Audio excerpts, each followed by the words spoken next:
اللہ اکبر۔ جامع ترمذی کی حدیث ہے، رسول اکرم صلی اللہ علیہ وسلم کے پاس 2 آدمیوں کا ذکر کیا گیا، ان میں سے ایک عابد تھا اور دوسرا عالم۔ تو رسول اکرم صلی اللہ علیہ وسلم نے فرمایا کہ عالم کی فضیلت عابد پر، عابد بہت عبادت گزار ہو، دین کا بڑا واجبی سا حکم اور نماز دین رات پڑھتا رہے، آپ نے فرمایا عالم کی فضیلت، جو دین کو سمجھنے والا ہو پھر عمل کرنے والا ہو، اس کی فضیلت عابد پر ایسی ہے جیسی میری فضیلت تم میں سے کسی ایک صحابی، عام صحابی پر۔ اللہ اکبر۔ یہ بھی ترمذی کی حدیث ہے۔ اس پر میں کافی بات کر چکا ہوں سورہ توبہ کی آیت نمبر 6 میں۔ قرآن پر اگر کسی نے دیکھنا ہو تو ضرور دیکھ لے وہ پروگرام، کیونکہ قرآن جو ہے اللہ کا حصہ ہے، کلام کسی کی پرسنالٹی کا حصہ ہوتا ہے اور اللہ کی ذات کا حصہ ہے یہ قرآن۔ یا ایھا الذین آمنوا قاتلوا الذین یلونکم من الکفار، کہ اے ایمان والو تم قتال کرو ان لوگوں سے جو کافر ہیں، مل کر سب ایک دوسرے سے، وَلْيَجِدُوا فِيكُمْ غِلْظَةً، اور وہ تم میں پائیں سختی۔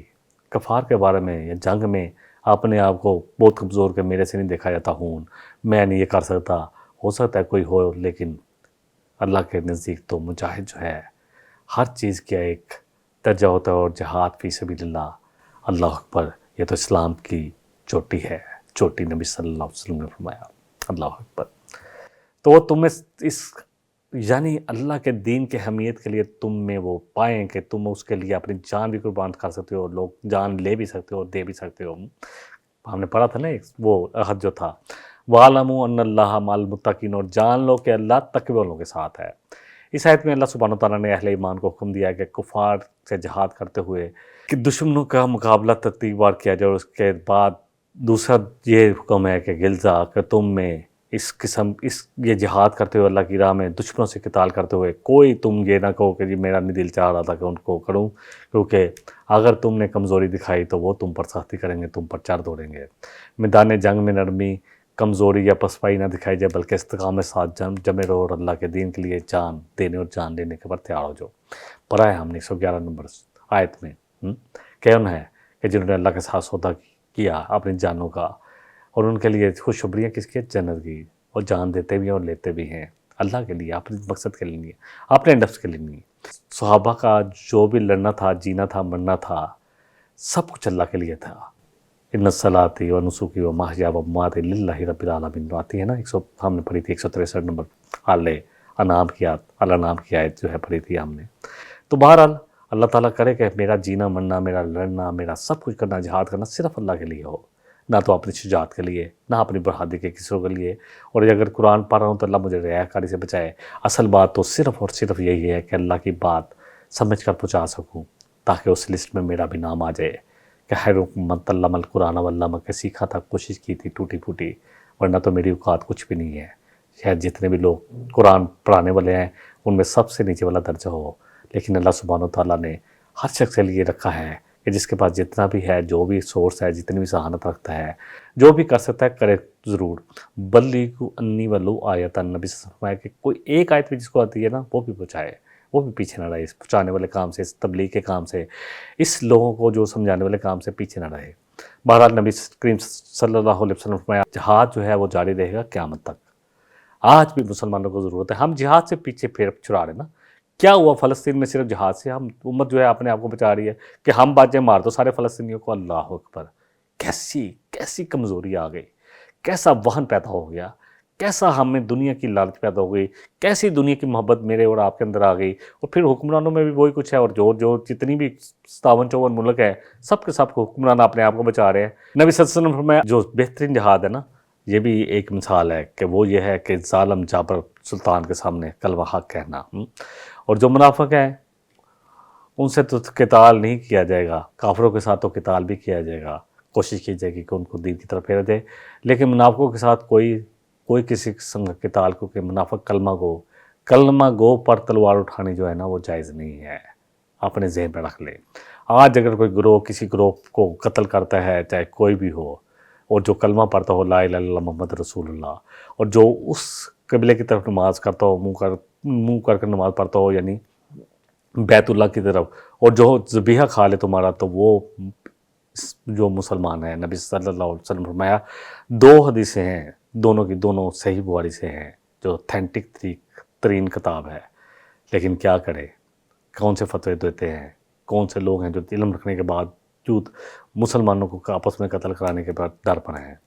تو بہرحال یہاں پر اللہ سبحانہ وتعالیٰ فرما رہے ہیں کہ یہ نفاق کا مرض جو ہے وہ تو ہے تو برا ہی ہے۔ ہم نے اس کے بارے میں اللہ نے کھول کھول کے بیان کیا ہے اس سورہ میں، سورہ نساء میں ہم نے پڑھا تھا بڑا کھول کر، وہاں بیان کیا گیا، پھر سورہ توبہ میں تو پورا کھول کر بیان کیا، اس طرح سورہ انفال میں بھی تھوڑی بہت ذکر آیا۔ تو یہاں ہے اصل بات یہ ہے کہ ان کے ساتھ بائیکاٹ تو کیا جا سکتا ہے، لیکن جو منافق ہیں ان کے ساتھ قتال نہیں کیا نبی صلی اللہ علیہ وسلم نے، کبھی بھی نہیں کیا۔ ہاں ان کے ساتھ بائیکاٹ کر دیا کیا، وہ خود ہی جو ہے خود ہی لوگوں کی نظروں میں مسلمانوں کو سمجھ میں آ گئی کہ یہ لوگ جو ہیں یہ انہوں نے جھوٹے بہانے بنائے تھے، یہ تبوک پہ جاتے ہوئے جھوٹے بہانے بنا رہے تھے، اور بھی بہت سارے مسائل جو ہیں جب واقعات آتے تو جھوٹے بہانے بناتے تھے، تو اس لیے انہوں نے ان سے بائیکاٹ تو ضرور کیا، ان سے تھوڑا سا کنارہ کا ضرور ہو گیا، لیکن قتال کہیں بھی ثابت نہیں ہے۔ اصل بات جو ہم نے ان آیات سے سیکھی کہ ہمیں کیا کرنا ہے، ہمیں دین کی سمجھ بوجھ حاصل کرنی ہے، چاہے کوئی MBBS کرے، چاہے کوئی MBA کرے، چاہے کوئی جج بنے، چاہے کوئی وکیل بنے، جب دین کے ساتھ ہوگا نا اور دین کی صحیح سمجھ بوجھ ہوگی اور اللہ کا خوف ہوگا اور نبی صلی اللہ علیہ وسلم سے واقعی سے ہی محبت ہوگی، تو پھر لوگوں پر ظلم نہیں ہوگا۔ پھر جج کی سیٹ پر بیٹھ کر اس کو پتہ ہے کہ میری زندگی سے زیادہ انصاف ضروری ہے، ورنہ یہ دنیا کی زندگی تو مل جائے گی، آخرت میں میرے لیے بہت بڑی ناکامی ہے۔ پھر ڈاکٹر جو ہے وہ بے مقصد لوگوں کو بیوقوف نہیں بنائیں گے، ظلم نہیں کریں گے۔ آج تو جو ہو رہا ہے ہسپتالوں میں کچھ کہنے کی بات نہیں ہے، کیسی دکانداری چمکی ہوئی ہے۔ خدا کا خوف اللہ کرے ہم سب کے دلوں میں ہے، جو جس پیشے سے منسلک ہے۔ کوئی انجینئر ہے تو بلڈنگ بناتے وقت اس کو چاہیے پوری توجہ ہو، کوئی اگر مال بیچ رہا ہے تو کوئی ملاوٹ نہ کرے۔ اللہ کرے آج مسلمانوں کا جو حال ہے، جو میرا اور آپ کا حال ہے، اللہ ہم سب کو ہوش کے ناخن لینے کی توفیق عطا فرمائے۔ اللہ ہم سب کو دین کی سمجھ دے تاکہ ہم وہ کام کریں جو اللہ اور اس کے رسول صلی اللہ علیہ وسلم کی اطاعت کے مطابق ہو، اور نبی صلی اللہ علیہ وسلم کی کامل اتباع کرنی ہم سب کے لیے ضروری ہے۔ ورنہ اللہ کے نبی صلی اللہ علیہ وسلم کی اسی حدیث کے ساتھ بات کو ختم کرتا ہوں کہ آپ نے فرمایا میری ساری امت جنت میں جائے گی مگر جس نے انکار کر دیا۔ فرمایا کون ہے جو بدبخت جو جنت میں جانے سے انکار کرے گا؟ نبی صلی اللہ علیہ وسلم فرمایا جس نے میری اطاعت کی وہ جنت میں جائے گا، اور جس نے میری اطاعت نہ کی، جو میں نے کہا تھا اس کے بجائے کچھ اور عمل کیے، تو وہ ایسے ہی ہے جیسے اس نے جنت میں جانے سے انکار کر دیا۔ اللہ تعالیٰ مجھے اور آپ کو جتنا کہا گیا، جتنا آپ نے سنا، جتنا میں نے بولا، ہم سب کو اس پر عمل کی توفیق عطا فرما دے۔ وآخر دعوانا ان الحمدللہ رب العالمین۔ ان هذا القرآن يهدي للتي هي اقوم ويبشر المؤمنين الذين يعملون الصالحات ان لهم اجرا كبيرا۔